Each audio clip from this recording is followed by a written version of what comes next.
In this story, every time you hear this sound, please turn the page.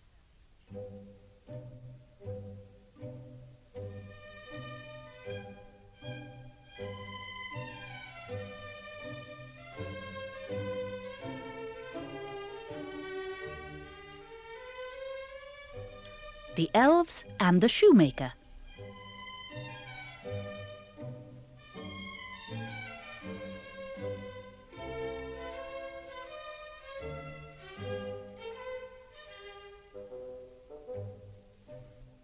Once upon a time, there lived a shoemaker and his wife. The man was a good shoemaker and he worked hard, yet he and his wife were very poor. As time went on, they grew poorer and poorer. At last, the day came when all the shoemaker had left was one piece of leather.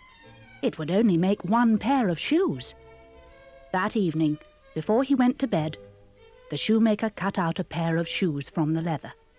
Then he left them on his workbench, all ready for him to sew next morning. As they were going upstairs to bed that night, the shoemaker spoke sadly to his wife. "I have used my last piece of leather," he said. "I have cut out one pair of shoes. Tomorrow I will sew them. When they are sold, I do not know what will become of us." The next morning, the shoemaker got up early and went into his workshop, ready to make the shoes.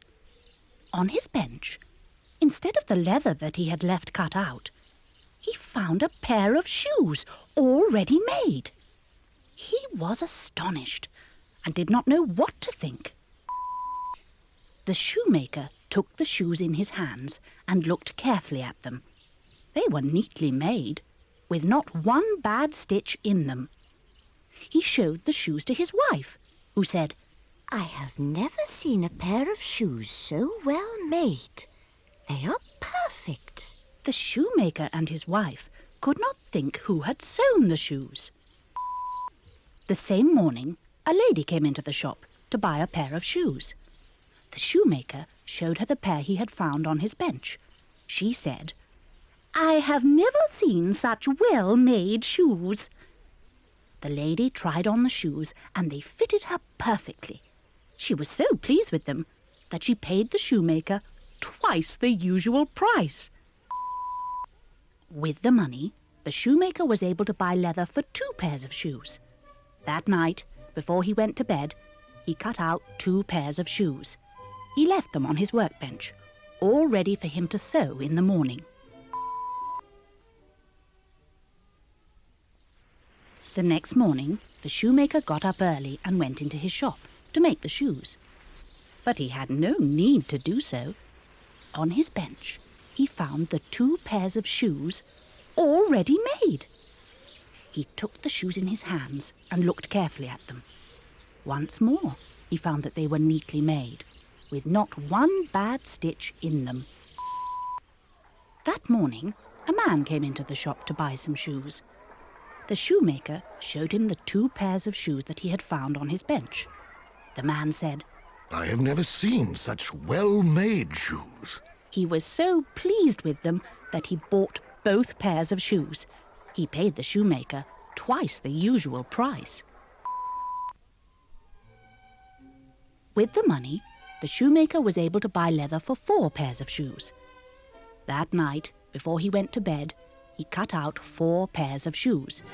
He left them on his work, all ready for him to sew in the morning.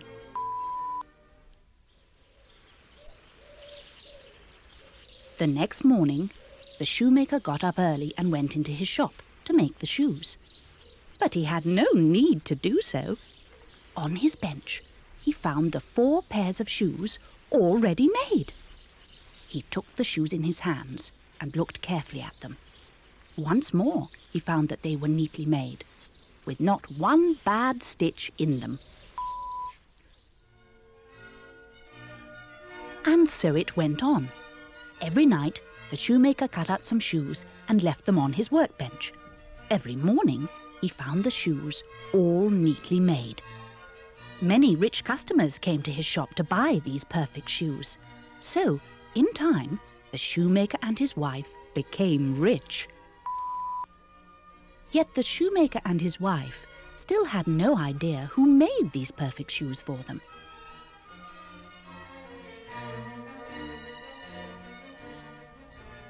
When the music stops, please turn the cassette over for side 2.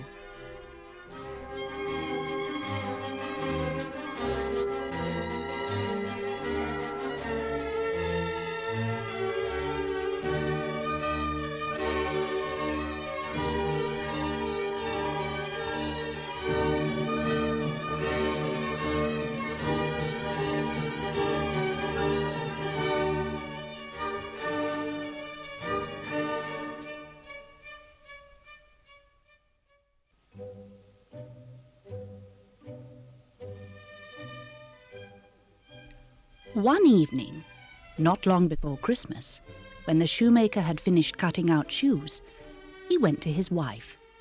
"We still do not know who sews the shoes for us," He said. "Shall we stay up tonight to see who it is that helps us?" His wife thought this was a very good idea, so she lit a candle. They went into the workshop. They hid themselves in a corner of the room, behind some clothes which were hanging there. Then the shoemaker and his wife waited quietly and watched to see what would happen.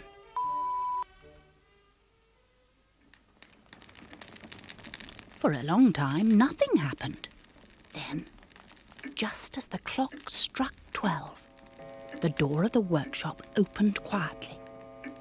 In came 2 tiny elves. They were dressed in old clothes, and their feet were bare. They did not see the shoemaker and his wife, who were hiding in the corner, watching them. The elves jumped onto the workbench and took up the shoes that were cut out. They began to stitch and sew and hammer. They worked so neatly and so quickly that the shoemaker could hardly believe his eyes.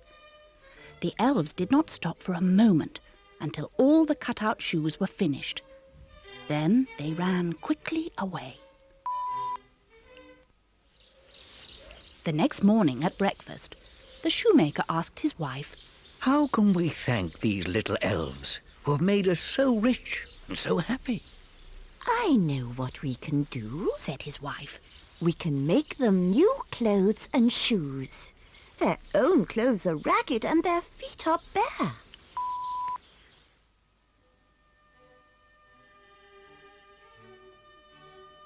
During the evenings that followed, the shoemaker and his wife began to make new clothes for the elves. The shoemaker chose the softest leather he could find. He cut out 2 of the tiniest pairs of shoes you have ever seen. Then he stitched the shoes as carefully as ever he could. The shoemaker's wife cut out 2 white shirts, 2 small green jackets, and 2 pairs of trousers to match. She sewed them with tiny stitches. She made 2 little caps, each with a feather in it. She also knitted 2 pairs of wee white stockings. By Christmas Eve, the tiny clothes and shoes were finished. The shoemaker cleared the leather and tools from his workbench. He and his wife laid their presents on the bench instead of the usual work. Then they hid themselves as they had done before and waited to see what the elves would do.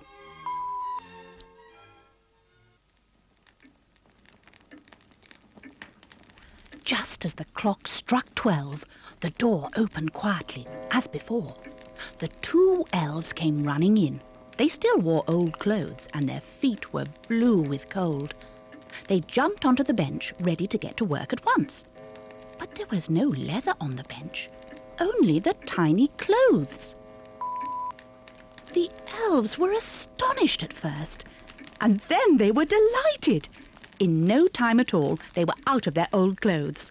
Then, talking and laughing, they dressed themselves in the beautiful new clothes, the green jacket and trousers, the white shirt and stockings, the soft leather shoes, and the little caps with the feathers that nodded as they laughed.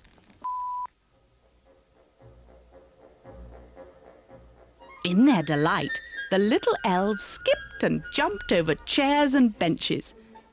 Then they joined hands and danced around as they sang, Now we are boys so fine to see, we need no longer cobblers be. At last they danced happily out of the door.